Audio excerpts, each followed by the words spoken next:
Bismillahirrahmanirrahim. Assalamualaikum warahmatullahi wabarakatuh. Halo teman-teman, kembali lagi bersama dengan Ardian di sini di channel Nursing Update Pembelajar Sepanjang Hayat. Baik, pada kesempatan kali ini kita akan membahas 5 soal acak terkait dengan keperawatan medikal bedah. Langsung ke soalnya nanti ya teman-teman, tanpa ada materi di awal ya, karena ini episodenya tentang 5 soal acak. Baik, sebelum kita masuk ke videonya, kami ucapkan terima kasih kepada teman-teman sekalian yang telah mengklik video ini. Jangan lupa share video ini kepada teman-teman lainnya agar manfaatnya semakin luas. Dan untuk teman-teman yang baru bergabung, jangan lupa klik tombol like dan subscribe yang ada di bawah. Jangan lupa juga follow semua akun sosial media dari Nursing Update. Linknya saya taruh di deskripsi, ada Instagram, ada TikTok. Di sana ada banyak latihan soal singkat yang bisa teman-teman pelajari. Kami juga buatkan latihan soal uji kompetensi seperti kuis, linknya nanti saya taruh di deskripsi ya. Satu kuis ini isinya 5 soal, sekarang sudah berjalan, kalau ini jadi berarti sudah kuis yang keempat ya teman-teman. Nanti teman-teman bisa cari di kolom komentar atau kolom deskripsi di video-video sebelumnya untuk kuis yang 1, 2, dan 3-nya. Nanti satu kuis isinya 5 soal, ketika telah selesai dijawab, nanti akan langsung muncul skor dan pembahasannya di setiap soalnya ya teman-teman. Lumayan bisa buat latihan mengerjakan soal uji kompetensi perawat. Baik, langsung saja kita masuk ke latihan soal pada kesempatan hari ini. Soal nomor 1. Seorang perempuan berusia 36 tahun dirawat dengan keluhan luka terbuka pada betis kanan. Saat pengkajian area betis kemerahan, nyeri tekan, pus berbau, pasien pincang saat berjalan. Pasien mengatakan luka sejak 2 minggu yang lalu. Tekanan darah 120/90 mmHg, frekuensi nadi 80 kali per menit, frekuensi nafas 24 kali per menit, suhu 36 derajat Celcius, hasil lab GDS 373 gram per dl. Apakah intervensi keperawatan prioritas pada kasus tersebut? Baik, pertanyaannya, apakah intervensi keperawatan prioritas pada kasus tersebut? Kita lihat satu persatu. Yang pertama, melakukan pengkajian luka. Baik, ini di sini masuknya atau pasien ini datangkan dengan keluhan luka terbuka ya. Jadi keluhan utamanya luka. Dan di sini belum ada data yang spesifik tentang lukanya. Ini baru pengkajian awal ya, seperti betis kemerahan, ada nyeri tekan, kemudian pus berbau, pasien pincang saat berjalan. Belum kelihatan ini lukanya berapa besarnya, terus lukanya bersih apa enggak gitu-gitu ya. Belum kelihatan ini warna lukanya apa, belum kelihatan. Jadi ini kita simpan dulu ya, melakukan pengkajian luka ini kita simpan dulu, siapa tahu benar, nanti kita lihat pilihan yang lain. Kemudian B, melakukan pengkajian nyeri, ini tidak ya. Tidak, karena sudah mulai kelihatan ini ya, ada nyeri tekan. Kemudian melakukan nekrotomi pada luka, ini masih terlalu jauh ya, karena belum dikaji dulu lukanya seperti apa. Apakah memang perlu nekrotomi atau tidak ya.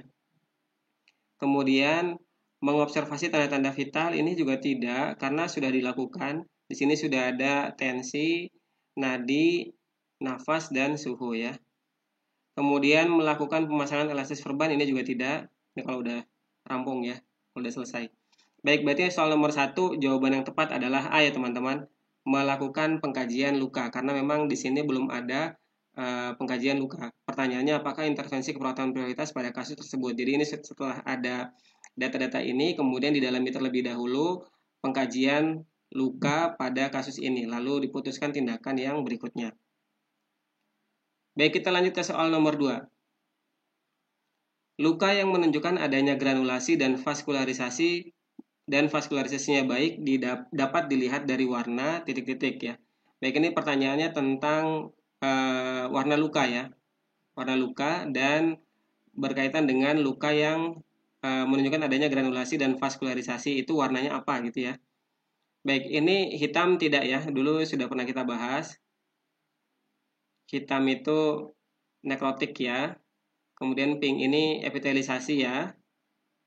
Saya tulis dulu ya, biar teman-teman ingat. Hitam itu nekrotik. Kemudian pink itu epitelisasi.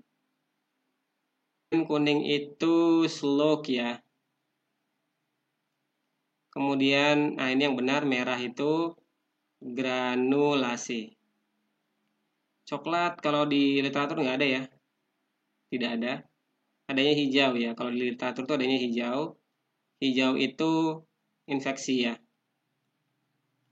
Baik, soal nomor 2 ini jawabannya adalah D ya, merah.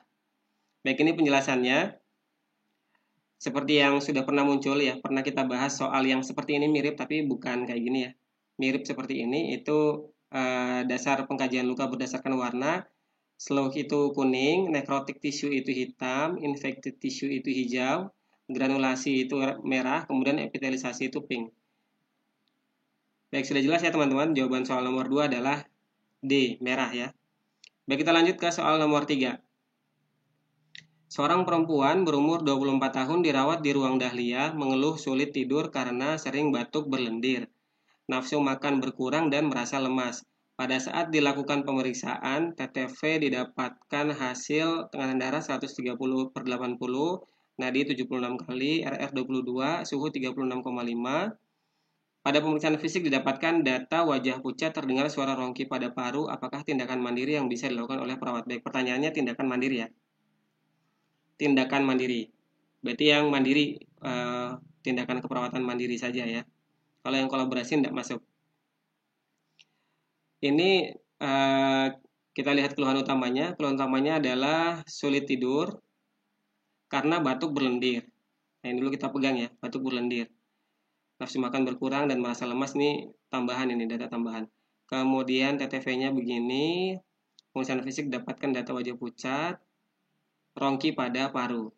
Apakah tindakan mandiri? Oke, kita lihat pilihannya. Yang A mengajarkan teknik nafas dalam. Ini tidak ya. Teknik nafas dalam ini biasanya pasien cemas gitu ya. Teknik nafas dalam biar tenang gitu. Mengajarkan batuk efektif iya. Ini kita simpan dulu ya, karena di sini ada batuk berlendir, kemudian ada rongki pada paru. Untuk tindakan mandirinya bisa ini ya. Kemudian menganjurkan pasien banyak tidak, menganjurkan makan sedikit tapi sering tidak, karena ini bukan keluhan utamanya ya, yang makan berkurang dan merasa lemas ini ya. Kemudian menganjurkan pasien mengurangi aktivitas, ini juga tidak. Jadi pilihan yang tepat untuk soal nomor 3 adalah B ya teman-teman, mengajarkan batuk efektif. Baik, kita lanjut ke soal nomor 4. Seorang laki-laki berusia 44 tahun dirawat di ruang teratai, mengeluh sesak dan batuk berlendir. Ini ada lagi batuk berlendir ya. Pada malam hari, hasil pengkajian didapatkan RR 2, ini mungkin 22 kali per menit ya, atau mungkin 20 kali per menit ya. Yang jelas bukan 2 kali ya. Terdengar rongki pada paru. Terdengar rongki pada paru kiri, produksi sputum banyak, pasien sering terbangun pada malam hari karena batuknya, pasien mengatakan nafsu makannya berkurang, nampak pucat dan kelelahan, hasil pemeriksaan sputum, BTA positif, RED 100 ml per jam. Apakah masalah keperawatan utama pada kasus tersebut? Baik, masalah keperawatan utama atau berkaitan dengan diagnosa ya. Nah, di sini keluhannya ada sesak nafas dan batuk berlendir. Nah, di sini sudah kelihatan sih sebenarnya ada batuk berlendir, kemudian ada pemeriksaan sputum BTA-nya juga positif. Maka untuk kasus yang seperti ini bersihan jalan nafas tidak efektif ya, karena ada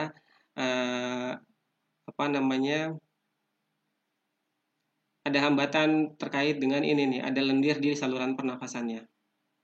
Jadi pilihan yang tepat, keletihan ini tidak, gangguan pola tidur juga tidak, bukan masalah utama ya. Kemudian gangguan pertukaran gas juga tidak. Yang benar adalah D nih, bersihan jalan nafas tidak efektif. Ketidakseimbangan nutrisi kurang dari kebutuhan tubuh juga tidak. Untuk soal nomor 4, jawabannya yang tepat adalah D ya teman-teman, bersihan jalan nafas tidak efektif. Data yang kuat di sini ada batuk berlendir, sputum BTA positif ya. Baik, kita lanjut ke soal nomor 4. Soal nomor 5 ya, soal yang terakhir. Seorang anak laki-laki berusia 8 tahun mengalami luka pada kaki kanan akibat jatuh dari sepeda. Terdapat perdarahan pada luka, Luka tampak kotor, perawat membersihkan luka dan membalut luka tersebut. Beberapa jam kemudian, luka tidak lagi mengeluarkan darah. Apakah fase penyembuhan luka yang dialami anak tersebut? Baik, ini pertanyaannya, fase penyembuhan luka. Nah, untuk fase penyembuhan luka, ini kan terjadi masih di hari yang sama ya. Masih di hari yang sama saat luka itu terjadi ya, atau trauma yang mengakibatkan adanya luka ya. Jadi, jawaban yang benar untuk soal nomor 5 ini adalah fase inflamasi ya teman-teman. Ini fase yang pertama dari penyembuhan luka. Kalau yang lain-lain ini selanjutnya ya. Baik, kita lihat pembahasannya. Yang pertama, fase penyembuhan luka ada fase inflamasi. Ini terjadi pada hari ke-0 sampai hari ke-5. Di sini data yang paling akurat yang bisa kita lihat adalah beberapa jam kemudian luka tidak lagi mengeluarkan darah. Jadi ini masih di hari yang sama atau bahasanya hari ke-0 ya.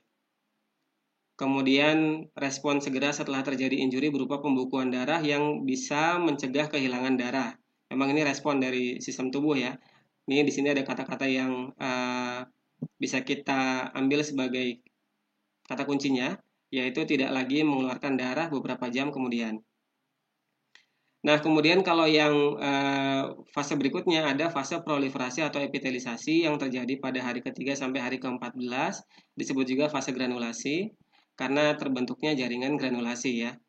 Luka tampak merah segar dan mengkilat. Kemudian yang selanjutnya ada fase maturasi atau remodeling, berlangsung beberapa minggu sampai 2 tahun, jadi ini bisa sampai lama ya. Di sini terbentuk kolagen baru yang mengubah bentuk luka serta peningkatan kekuatan jaringan. Bisa juga di sini terbentuk jaringan parut ya, yang sama kuatnya dengan kulit atau jaringan yang sebelumnya. Baik, ini fase penyembuhan luka. Kalau teman-teman baru melihat ini atau sudah lupa, pengen mengingat kembali, teman-teman bisa pause slide ini, lalu dibaca lagi lebih mendalam tentang fase penyembuhan luka ini. Baik, soal nomor 5 tadi merupakan soal yang terakhir ya teman-teman yang kita bahas pada hari ini. Demikian pembahasan soal hari ini, semoga bisa menemani teman-teman sekalian belajar dalam rangka persiapan uji kompetensi. Sampai teman-teman dinyatakan kompeten ya. Jangan lupa subscribe, like, komen, dan share video ini. Dan follow semua akun sosial media dari Nursing Update. Baik, sampai ketemu pada video yang berikutnya. Assalamualaikum warahmatullahi wabarakatuh.